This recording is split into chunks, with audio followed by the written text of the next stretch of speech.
When we think about elbow strength for calisthenics, we think about straight arm skills and exercises. In the most part that is true, these movements are the ones that will put more strength into the elbows, so we gotta strengthen that and make the most of our focus on that particular point. Hello Union, welcome to the channel. I'm Bruno, and in this video I will show you exercises for you to work in your elbow strength and improve your overall performance in calisthenics. The first thing we are going to look at is the dip supports.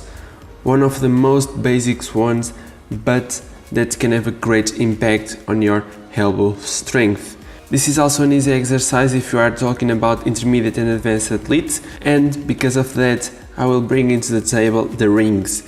With the rings it will become much more harder but much more effective, mainly due to the instability and due to the opportunity to do the ring turned out holds. This one will help you to get your muscle and tendon strengthened for exercises like the planche.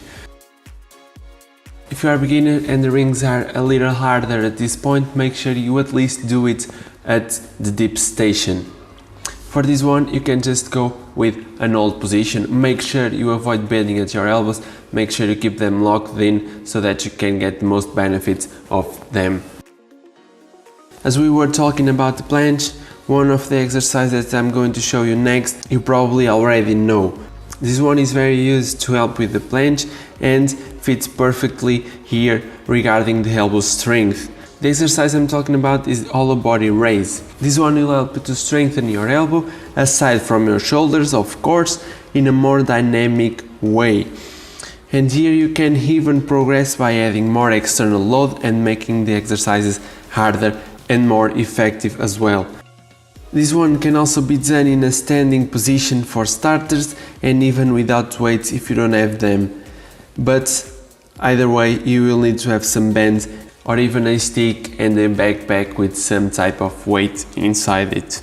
As you see here, you need to wrap the band around your feet and grab it with both of your hands, performing an upward motion with your elbows straight. The same goes for the stick, and here you can use both the resistance band as well as the backpack, as I told you before.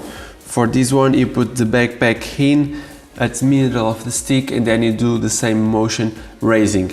Again, if you use the resistance band, the same motion applies. The difference between the stick and the band is that the band will get you a curvature in terms of strength, because at the end of the range of motion the band will be more stretched, and with that it will increase the tension and the strength that you need to hold the position. Either way, if you use one or the other, make sure you go slow and controlled with your repetitions. Regarding these three different but at the same time similar exercises, you can have them both on your training, but you can also use it like a progression, starting from the standing ones and then doing the laying down one with the weights, as this can have a great impact on your elbows and it's way harder on your elbows than the other ones that you perform standing if you are using the elastic band and the stick. Even more dynamic, the bicep push-ups can have a great impact in your elbow strength and also in the development of the control of your elbow lock position as well as your flexed position. For this one you have to place your hands facing backwards with your biceps facing forward. With that said, you have external rotation at your shoulder and then you have to lean forward a little.